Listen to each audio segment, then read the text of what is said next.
यह कहानी एक सच्ची घटना पर आधारित है। इसको बनाने का मतलब सिर्फ लोगों तक यह खबर पहुंचाना और जागरूक करना है। अन्यथा मैं और मेरा यूट्यूब चैनल किसी भी अपराध व गलत गतिविधियों का समर्थन नहीं करता है। नमस्कार दोस्तों, मेरा नाम हिमांशु तोमर राजपूत है। स्वागत है आपका रोचक कहानी के यूट्यूब चैनल पर। आज की कहानी आपके रोंगटे खड़े कर देगी। अंत तक जरूर सुनना। महाराणा प्रताप बनाम अकबर, हल्दी घाटी का महायुद्ध, स्वाभिमान बनाम साम्राज्य, राजपूती शौर्य और मुगलों की ताकत का टकराव, खून, बलिदान और एक ऐतिहासिक युद्ध की रोमांचक कहानी। क्या महाराणा प्रताप अकबर की विशाल सेना को हरा पाएंगे? देखें इस वीरता की गाथा और जानें सच्ची बहादुरी की कहानी। एक ऐतिहासिक युद्ध गाथा। साल 1576। हल्दी घाटी का रणक्षेत्र। राजस्थान की तपती हुई धरती पर सूरज अपनी पहली किरणें बिखेर चुका था। लेकिन इस धरती पर कोई आम दिन नहीं था। यह दिन इतिहास लिखने वाला था। यह दिन एक ऐसी लड़ाई का साक्षी बनने वाला था जिसे सदियों तक याद किया जाएगा। एक ओर था मुगल सम्राट अकबर की विशाल और संगठित सेना, जिसके नेतृत्व में थे राजा मानसिंह। दूसरी ओर था राजपूतों का अभिमान, वीरता और स्वतंत्रता का प्रतीक महाराणा प्रताप। यह सिर्फ दो सेनाओं की टक्कर नहीं थी, यह दो विचारधाराओं की लड़ाई थी। यह गुलामी बनाम स्वतंत्रता की लड़ाई थी। महाराणा प्रताप अपने दुर्ग में खड़े होकर हल्दी घाटी की ओर देख रहे थे। उन्होंने अपनी तलवार को कसकर पकड़ा और अपनी सेना को संबोधित किया। राजपूताना के वीरों, आज हमारी परीक्षा की घड़ी है। आज इस भूमि पर केवल दो चीजें होंगी, विजय या बलिदान। अकबर चाहता है कि हम उसके सामने झुक जाएं, लेकिन याद रखो, राजपूत केवल मौत के आगे झुकते हैं। हमारे पूर्वजों ने रक्त बहाया है हमारी धरती को स्वतंत्र रखने के लिए। आज हमें यह साबित करना होगा कि हम उनकी संतान हैं। सेना में जोश भर चुका था। हर राजपूत योद्धा तलवार निकाल चुका था। हर घुड़सवार अपने घोड़े पर चढ़ चुका था। हर हर महादेव की गूंज से पूरा मैदान गूंज उठा। मुगल सेना पहले से तैयार थी। उनका विशाल तोपखाना और घुड़सवार सेना युद्ध के लिए पूरी तरह सुसज्जित थी। राजा मानसिंह अपने विशाल हाथी पर बैठकर सेना को निर्देश दे रहे थे। जैसे ही महाराणा प्रताप ने युद्ध का संकेत दिया, राजपूत योद्धा बिजली की तरह टूट पड़े। भाले हवा में लहराने लगे, तलवारें टकराने लगीं, घोड़ों की टापों से धरती कांपने लगी।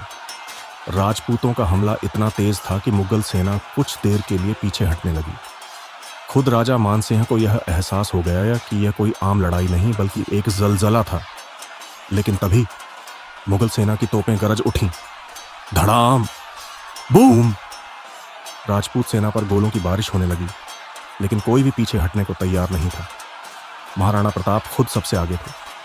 राजा मानसिंह ने देखा कि उनकी सेना बिखर रही थी। उन्होंने तुरंत अपने हाथी को आगे बढ़ाया और राजपूतों पर हमला किया। महाराणा प्रताप ने चेतक की लगाम खींची और सीधे राजा मानसिंह की ओर दौड़ पड़े। राजपूतों और मुगलों के बीच भयानक युद्ध शुरू हो गया। तलवारें आपस में टकरा रही थीं। घोड़ों और हाथियों के बीच भयंकर टक्कर हो रही थी। महाराणा प्रताप का एक ही लक्ष्य था, राजा मानसिंह को युद्ध भूमि में हराना। लेकिन जैसे ही महाराणा प्रताप ने तलवार उठाई, राजा मानसिंह ने अपने विशाल भाले से हमला कर दिया। प्रताप की ढाल टूट गई। उनके कंधे से खून बहने लगा, लेकिन वह रुके नहीं। प्रताप ने अपनी दूसरी तलवार निकाली और राजा मानसिंह के हाथी की ओर छलांग लगा दी। चेतक ने अपनी पूरी ताकत लगाई और एक ही छलांग में हाथी के सिर तक पहुंच गया। प्रताप ने पूरी शक्ति से वार किया, लेकिन मानसिंह बाल बाल बच गए। चेतक की अमर गाथा इस बीच युद्ध और भी भयंकर हो गया था। मुगल सेना चारों ओर से राजपूतों को घेरने लगी। महाराणा प्रताप बुरी तरह से घायल हो चुके थे। चेतक ने यह महसूस कर लिया कि उसके स्वामी अब ज्यादा देर तक नहीं लड़ पाएंगे। वह अपनी पूरी ताकत से दौड़ पड़ा। गोलीबारी के बीच, तीरों की बारिश के बीच, सैकड़ों सैनिकों के बीच से चेतक अपने स्वामी को सुरक्षित निकाल ले गया। लेकिन जैसे ही वह एक छोटी नदी पार करने लगा, उसकी टांग एक भाले से घायल हो गई। वह अंतिम बार अपने स्वामी की ओर देखता है और फिर हमेशा के लिए सो जाता है। महाराणा प्रताप अपने घुटनों पर गिर जाते हैं और चेतक के सिर को अपनी गोद में रख लेते हैं। तूने मेरी जान बचाई, लेकिन मुझे अकेला छोड़कर जा रहा है। राजपूत योद्धा रो पड़े। युद्ध का परिणाम। क्या अकबर सच में जीत गया? हल्दी घाटी का युद्ध एक अद्भुत गाथा थी। हालांकि मुगल सेना संख्या में ज्यादा थी और राजपूत सेना को पीछे हटना पड़ा, लेकिन अकबर कभी भी महाराणा प्रताप को पकड़ नहीं सका। महाराणा प्रताप जंगलों में रहे, गुरिल्ला युद्ध लड़े और फिर से अपने खोए हुए किले वापस ले लिए। अकबर की यह जीत बस नाम की थी, क्योंकि वह कभी भी मेवाड़ पर पूरी तरह कब्जा नहीं कर सका। यह साबित हो गया, राजपूत कभी भी किसी के सामने झुकते नहीं। साल 1576 हल्दी घाटी के युद्ध के बाद हल्दी घाटी का युद्ध खत्म हो चुका था। मुगल सेना मैदान में खड़ी थी, लेकिन महाराणा प्रताप वहां नहीं थे। राजा मानसिंह और अकबर की सेना ने युद्ध जीतने का दावा किया, लेकिन सच्चाई यह थी कि उन्होंने सिर्फ मैदान जीता था, महाराणा प्रताप की आत्मा नहीं। राजपूतों की वीरता, चेतक का बलिदान और प्रताप की जिद, यह कहानी अभी खत्म नहीं हुई थी। युद्ध समाप्त नहीं हुआ था, यह तो बस एक नई शुरुआत थी। जंगलों में संघर्ष हल्दी घाटी के बाद महाराणा प्रताप और उनकी सेना को पहाड़ों और जंगलों में छिपना पड़ा। राजपूताना का हर किला अब मुगलों के कब्जे में था। भोजन के लिए अन्न का एक दाना नहीं था। सेना के पास न तो सोने चांदी का खजाना था, न ही कोई सुरक्षित स्थान, लेकिन महाराणा प्रताप का आत्मविश्वास अटूट था। जब तक मैं जिंदा हूं, मेवाड़ स्वतंत्र रहेगा। प्रताप के सैनिक घास की रोटियां खाने को मजबूर थे। कई बार जंगल के पत्तों और जड़ों पर गुजारा करना पड़ता। पत्नी और बच्चों को भी भूख सहनी पड़ी, पर उन्होंने हार नहीं मानी। प्रताप ने गुरिल्ला युद्ध की रणनीति अपनाई। घने जंगलों में छिपकर मुगल सेना पर अचानक हमले करना, छोटे छोटे टुकड़ों में लड़ाई लड़ना, दुश्मन के काफिलों पर हमला करके उन्हें कमजोर करना। अकबर ने कई सेनाएं भेजीं, लेकिन कोई भी महाराणा प्रताप को पकड़ नहीं पाया। अकबर की चिंता बड़ी, साल बीतते गए, लेकिन महाराणा प्रताप का संघर्ष जारी रहा। अकबर ने मेवाड़ को पूरी तरह जीतने के लिए अपने सबसे बड़े सेनापतियों को भेजा।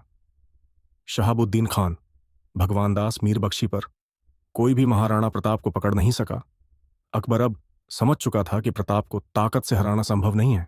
भामाशाह का बलिदान उधर, महाराणा प्रताप को अब सेना के लिए धन की जरूरत थी। बिना पैसे के हथियार, भोजन और सैनिक जुटाना मुश्किल था। इसी समय मेवाड़ के वीर मंत्री भामाशाह आगे आए। उन्होंने अपने जीवन भर की सारी दौलत महाराणा प्रताप को समर्पित कर दी। इतनी दौलत कि प्रताप की सेना अगले 10 सालों तक लड़ सके। अब युद्ध का पासा पलटने वाला था। महाराणा प्रताप की वापसी। अब प्रताप फिर से शक्तिशाली हो गए थे। उनके पास सेना थी, उनके पास हथियार थे। सबसे बड़ी बात, उनके पास जज्बा था। साल 182 में प्रताप ने अचानक हमला किया। उन्होंने गोगुंदा, रणपुर और कुंभलगढ़ वापस जीत लिए। राजपूतों का खोया हुआ सम्मान फिर से लौट आया। मुगल सेना अब मेवाड़ से भागने लगी चवंड। प्रताप का नया राज्य महाराणा प्रताप जानते थे कि चित्तौड़गढ़ अभी भी मुगलों के कब्जे में था, लेकिन वह समझ चुके थे कि बिना पूरी सेना के चित्तौड़ जीतना मुश्किल है। इसीलिए उन्होंने एक नया राज्य बसाया, छावंड, जो मेवाड़ की नई राजधानी बनी। यहां से उन्होंने मेवाड़ की सत्ता चलाई और राजपूताना के हर योद्धा को इकट्ठा किया। अकबर की हार, मेवाड़ फिर स्वतंत्र हुआ। अब हालात पूरी तरह बदल चुके थे। महाराणा प्रताप ने मेवाड़ का बड़ा हिस्सा फिर से जीत लिया था। अकबर ने कई बार प्रताप को संधि के लिए बुलाया, लेकिन महाराणा प्रताप ने साफ मना कर दिया। उन्होंने कहा, मेरा सिर कट सकता है, लेकिन अकबर के आगे झुक नहीं सकता। साल 1597 में महाराणा प्रताप ने अपनी अंतिम सांस ली, लेकिन उनकी वीरता की गाथा हमेशा अमर रही। अंतिम संदेश महाराणा प्रताप की कहानी हमें सिखाती है, कभी भी अपने आत्मसम्मान से समझौता मत करो। परिस्थितियां चाहे कितनी भी कठिन हो, हार मत मानो। एक सच्चा योद्धा अंतिम सांस तक लड़ता है। निष्कर्ष, महाराणा प्रताप अमर हैं। अकबर ने चित्तौड़ जीता, लेकिन महाराणा प्रताप ने दिल जीता। मुगलों की सेना हजारों में थी, लेकिन महाराणा प्रताप की हिम्मत अकेले ही भारी थी।